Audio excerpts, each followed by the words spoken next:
Hi, everyone. My name is Shriti Bhandari, and on behalf of Ascend, I'm so excited to welcome Namita Monder today as an expert to share her knowledge and experience as we celebrate May as Better Hearing and Speech Month. Namita has over 20 years' experience as a speech language pathologist, and she's also the founder of the YouTube channel SPED, which helps to spread awareness on things related to speech language pathology and her expertise and her field. So we're really excited, Namita. Thank you so much for joining us.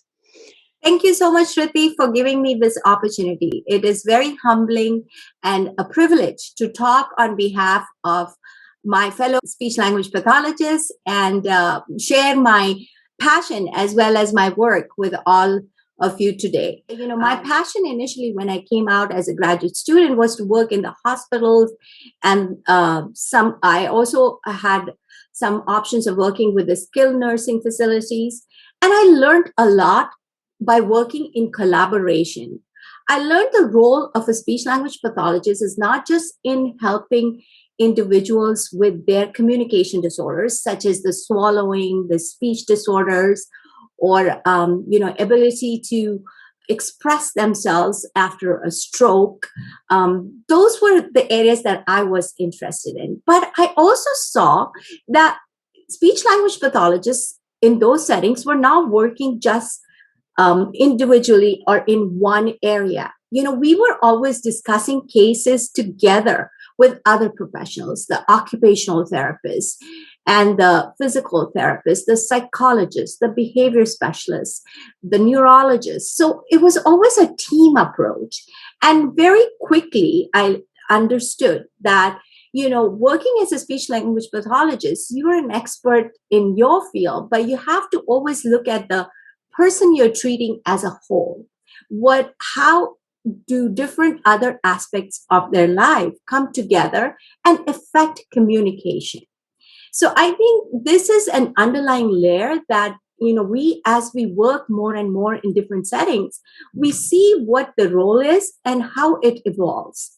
And I think for all my fellow graduate new clinicians, I think it's very critical that they look at the person as a whole and when they're working with them. So that is something that I felt was very helpful for me. One of the things I want to say, the flexibility that is in this job is really unique. That is one thing I want to stress. A lot of people work as traveling therapists. You get an opportunity to work in different areas, and it's not very difficult, even if you have licensing from one state to change to the other state.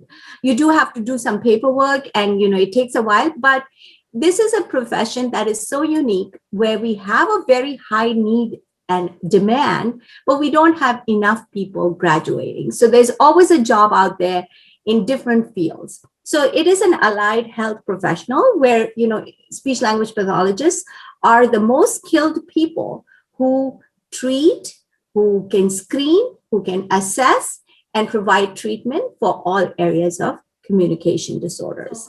Working with early intervention was something I ventured out when I came to California. And I say today, as a speech language pathologist, that is the core of who I am, an early intervention specialist. Because I think this was the time I realized the role and critical role that a family plays when working with individuals with communication disorder.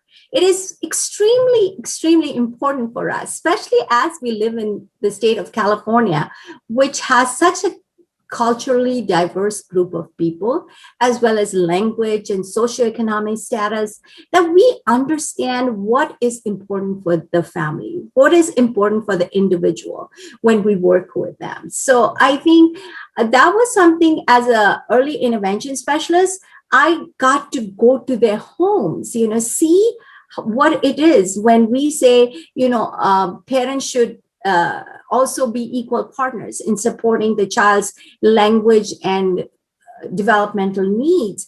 It is also important to see what is it that the family is going through in their own homes. Sometimes people are not very, upfront, or they hesitate to share a lot of their details. But when you're providing treatment in their home, in their own backyard, you learn a lot more. So I think it taught me as a service provider, as a speech therapist, to be a lot more patient, to really take a step back, when we create those goals, to make them much more sensitive to the family needs and their values and their perception and ability to support the child. So I think, at the core of being a speech language pathologist, I think we are one of those people who can connect so well with the family when we provide these supports and services and take into account what the needs are when we work with our families.